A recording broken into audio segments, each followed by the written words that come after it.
Finding your own personal style can feel impossible. Between fast fashion trends, clothes not fitting right, and not even knowing where to start, how do you find a style that feels like you? In today's video, I'm going to break down how to find your personal style, how to dress for your body type, especially if you have a short torso and long legs like me, and most importantly, how to feel confident in what you wear.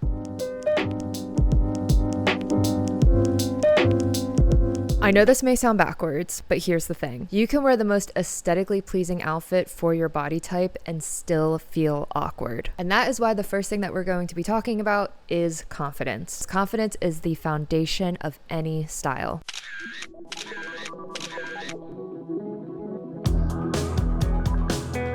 For me, confidence comes from three places. Knowing my proportions, i.e. what works for my body type and what doesn't. Wearing clothes that make me feel good, not just look good. And owning my unique quirks. Like, yes, my torso is short and my dance teacher used to call me Jessica Long Legs. But I've learned to lean into it instead of hide it completely. Ever hear the saying, she wore the clothes didn't wear her? That's the kind of energy that I need you baddies to channel. When you don't know your own style, all of these fashion trends can feel so overwhelming. One week it's Y2K, next week it's coastal grandma. And then next thing you know, you own 3 crochet vests and baby tees with low-rise jeans, and you either barely wear them or don't know how to style them. So here's what I need you to do. Make a Pinterest board or a saved collection folder on Instagram. Don't overthink this, just save whatever outfits you like for a week straight. Step 2. After that week, go back into those saved folders or those saved boards and see what patterns start to emerge. Are you gravitating towards more bold colors or neutral? How about the fit? Are you leaning more towards a tailored fit or a more flowy vibe? Step number 3, translate all of that into your own wardrobe. If you keep saving outfits with a lot of blazers or sneakers, then that is your vibe. The point is, you don't need to start from scratch. Inspiration is already all around you, and your style and what you like is already in your brain. You just need to learn how to visually spot the patterns. Now it's time to talk proportions.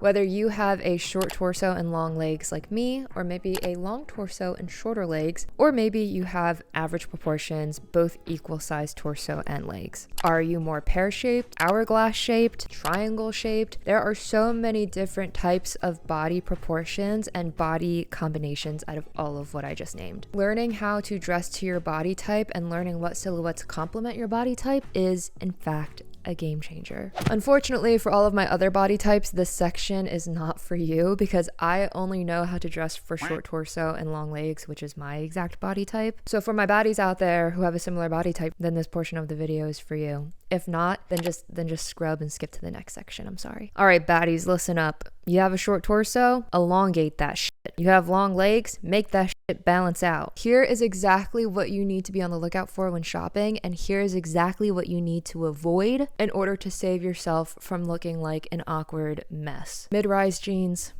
I said it. Mid-rise jeans, preferably low-rise jeans, but if you have like a little pooch, because I know I have a little pooch and I don't feel comfortable wearing extremely low-rise jeans, mid-rise jeans are your best friends. I know it's a tough pill to swallow. I've been wearing high-waisted jeans my whole entire life. They're comfy, they hide the tummy, but listen, high-waisted jeans will only make your legs look longer and your torso look even shorter. When I made the switch to mid-rise jeans, I significantly saw a difference in how it complemented my body shape. It lengthens the torso, giving you more room to wear. If you wanted to wear a crop top, you could. We will get into that though. So speaking of tops, you want to do an untucked top or a half tuck. If you fully tuck in your shirt, it can potentially cut you off too high and again make your torso look shorter. Doing a front tuck or just a half tuck will still elongate your torso without cutting you off too short. Now let's go into necklines. You want to go for a more exposed neckline. We're talking V-necks, scoop necks, open cardigans, button downs with a few of the buttons unbuttoned slightly. These draw the eye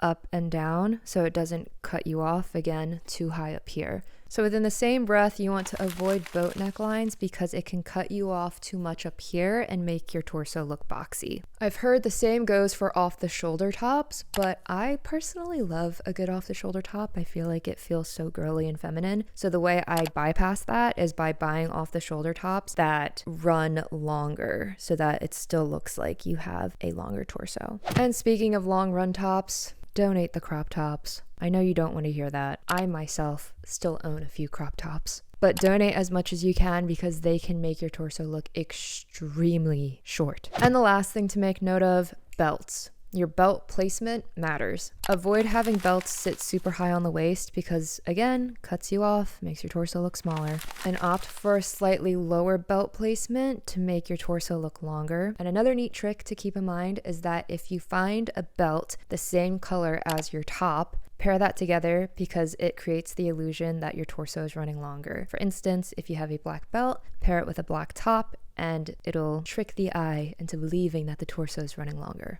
And your last bonus tip is to dress in monochrome. Dressing monochrome kind of also tricks the eye into making your body look proportionate because there's no harsh breaks within the outfit. Remember, these aren't hard rules, they're just style tools. Try them out and adjust them to your comfort, always keeping in mind that you want to feel comfortable and confident. If we want to talk about game changers, this was 1,000% a game changer when it came to shopping for clothes. And that goes for both shopping online and in person. The minute that I learned that I look better in richer, warmer autumn tones compared to bright spring summer tones, again, life-changing. From makeup to clothing, if you wear a color that clashes with your skin or hair tone, then you're automatically going to look and feel out of place. Take this pink lip shade.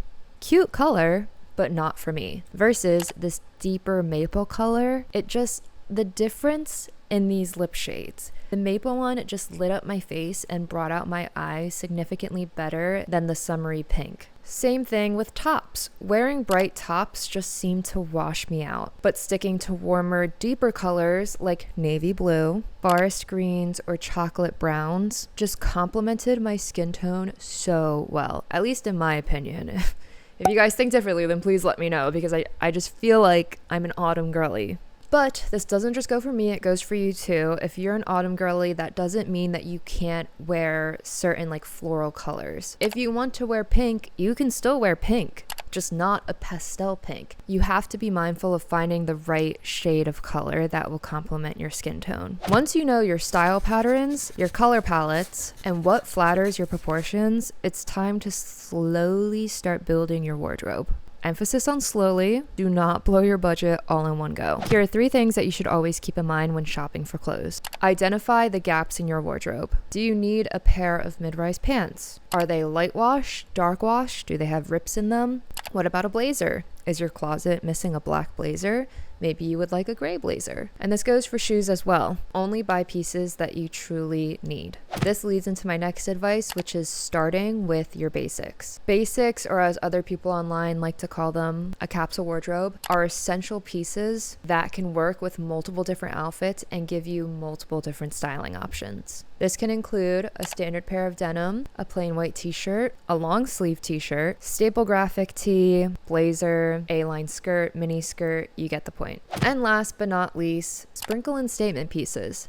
Yes, buy what you need, but a good statement piece is what really helps your personality shine. Once you have your basics down and once you have your color palette down, that's when you can experiment with your wardrobe by adding in fun prints, more colors, or even textures that just add to your personality. Your style doesn't have to be perfect. It's about communicating who you are to the world without needing to say anything. And when you learn to embrace your proportions, whether you have a short torso, long leg, whether you're petite, whether you're tall, or plus size, stop dressing to hide yourself and start dressing to express yourself. If you take one thing from this video, let it be this. Confidence doesn't come after you find your style. It comes while you're experimenting, making mistakes, and learning what makes you feel at home in your own skin. So just wear the damn thing that makes you feel good and have fun discovering your own style. That is all for today's video. Be sure to leave a like, comment, and subscribe so that we can make it to 100,000 subscribers together. And I will see you all in the next one. Bye!